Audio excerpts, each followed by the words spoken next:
चलिए, नमस्कार, प्रणाम, जो भी आप समझिए। जब भी सुबह शाम दिन रात जब भी देख रहे हो, क्योंकि 24 घंटे दिन रात सोने के अलावा कोई काम तो है नहीं हम लोग के पास।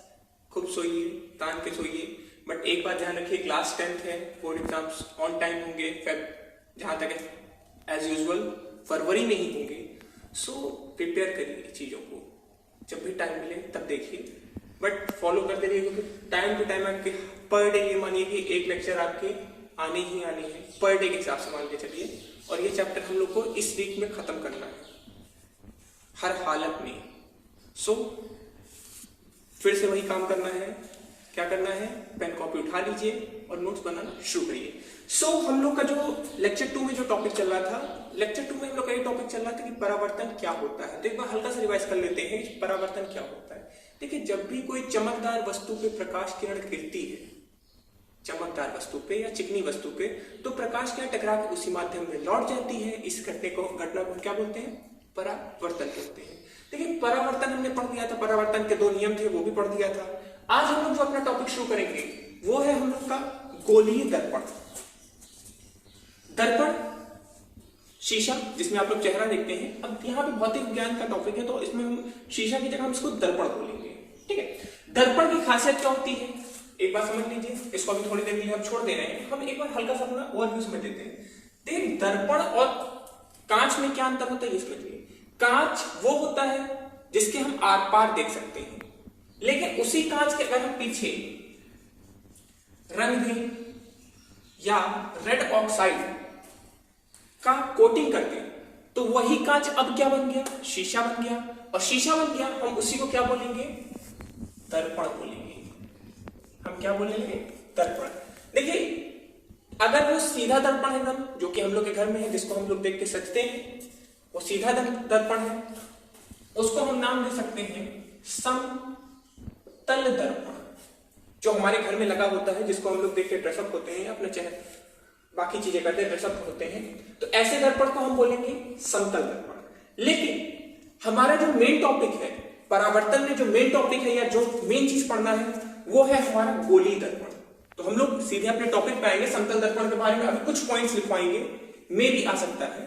सो अभी जब आगे बढ़ेंगे तो हम बताएंगे। तो समतल दर्पण पे हम ज्यादा फोकस नहीं करेंगे, समतल दर्पण को पे ज्यादा दिमाग नहीं लगाना है। हमारा मेन दिमाग जो होना चाहिए वो होना चाहिए गोलीय दर्पण पे। ठीक है, तो गोलीय दर्पण होता क्या है सीधे समझिए। गोलीय दर्पण, अगर आप परिभाषा नोट करना चाहिए तो परिभाषा को प्रॉपर्ली आप नोट कर लीजिए। ये हमने लिख दिया है कि यदि किसी कांच के खोखले गोले को काट कर उसके एक पृष्ठ पर चांदी की पॉलिश कर दी जाती है, तो ऐसे दर्पण को हम गोलीय दर्पण के नाम से जानते हैं। और इसको बेटर वे में अगर मैं समझाऊं, तो मान लीजिए कोई कांच का हमने गोला बनाया, उसको एक साइड से काट दिया। कैसे? अब ये समझ लीजिए, ये हमारा कांच का एक गोला है, हमने इधर से काट दिया या इधर से काट दिया। बात आई समझ में? अब इस टुकड़े को हमने क्या किया? वो वाला टुकड़ा आपको दिख रहा है, इस टुकड़े को उठा के मैंने वहां पे रख दिया, और यहां पे जो इसका टुकड़ा था, इसको पीछे से पॉलिश कर दिया। अभी मैंने बताया ना, चांदी की पॉलिश।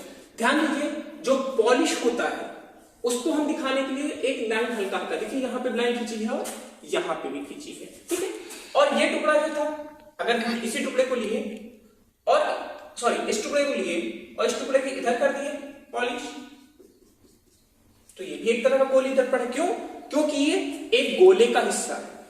अब ध्यान दीजिए, जिस तरफ हम पॉलिश करेंगे, हम इसी हिस्से को लेंगे। अगर हम इस तरफ पॉलिश करेंगे तो ये हमारा उत्तल दर्पण बन जाएगा, और पलट के अगर हम इस तरफ पॉलिश कर दें तो ये हमारा अवतल दर्पण बन जाएगा। ध्यान दीजिए, आप जिस तरफ पॉलिश करेंगे वो पॉलिश वाला स्थान आपको बताएगा कि दर्पण हमारा उत्तल है कि अवतल है। ठीक है, तो मेनली गोलीय दर्पण 2 प्रकार के होते हैं जो हमको पढ़ना है सिलेबस के अकॉर्डिंग, अवतल दर्पण और उत्तल दर्पण।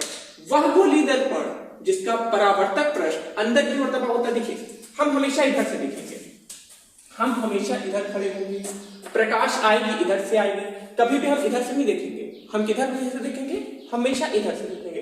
इधर से देख रहे तो जाहिर सी बात है, आप देखिए बीच से दबा है, किनारे से उठा है, तो हमने क्या बोला सीधे से कि वह गोलीय दर्पण जिसका परावर्तक पृष्ठ अंदर की ओर दबा होता है अवतल दर्पण कहलाता है। ठीक है, अब एक काम करते हैं हम छोटा सा, अभी ठीक है, अब इसको आगे डिक्टेट करेंगे, इसको थोड़ा आगे छोड़ देते हैं। अभी कल दर्पण कार्य कर लेते हैं। अवतल दर्पण बच्चे आपको समझ में आ गया। अब हम चलते हैं उत्तल दर्पण में। उत्तल दर्पण वह गोलीय दर्पण जिसका परावर्तक पृष्ठ बाहर की ओर उभरा होता है। फिर से हम इधर ही खड़े होंगे, इधर नहीं खड़े होंगे। इधर खड़े होंगे तो कंफ्यूजन हो जाएगा, हम हमेशा इसी साइड रहेंगे।